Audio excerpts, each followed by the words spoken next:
Alors moi, mon histoire est un peu particulière dans le sens où c'est un changement de vie, radical.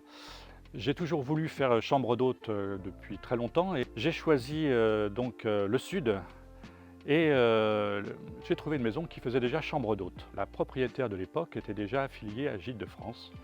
J'ai donc, poursuivi naturellement avec Gîtes de France et heureusement parce que je me suis rendu compte que j'étais relativement novice quand même et qu'il y avait quand même pas mal de choses à connaître.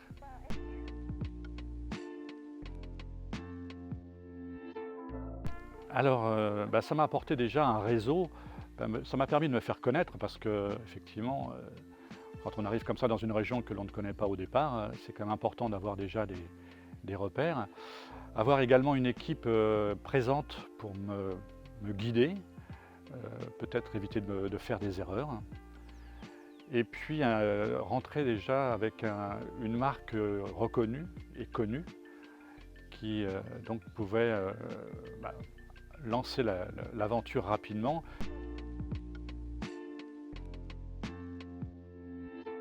J'ai remarqué moi que donc les hôtes que je recevais donc par Gîtes de France, c'était avant tout des personnes qui recherchaient le contact, qui attendaient un accueil qui soit attendu en tout cas.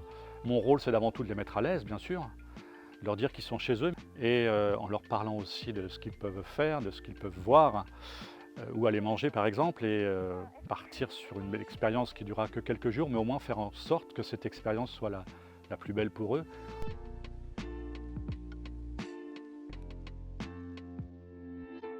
Bah, pour moi déjà c'est parce que c'est français, déjà au départ. Les acteurs sont sur le terrain. Quand on parle d'une région, c'est pas quelqu'un qui va être à l'autre bout de la France qui va me conseiller. Donc il y a vraiment un appui local. Je vois des hôtes de plus en plus jeunes, Gîtes de France, plus tard, enfin c'était parfois des personnes un peu plus âgées. Aujourd'hui c'est quand même plus des quarantenaires, trentenaires. Donc on a ce message qui se perpétue de parents à enfants, en tout cas de génération en génération.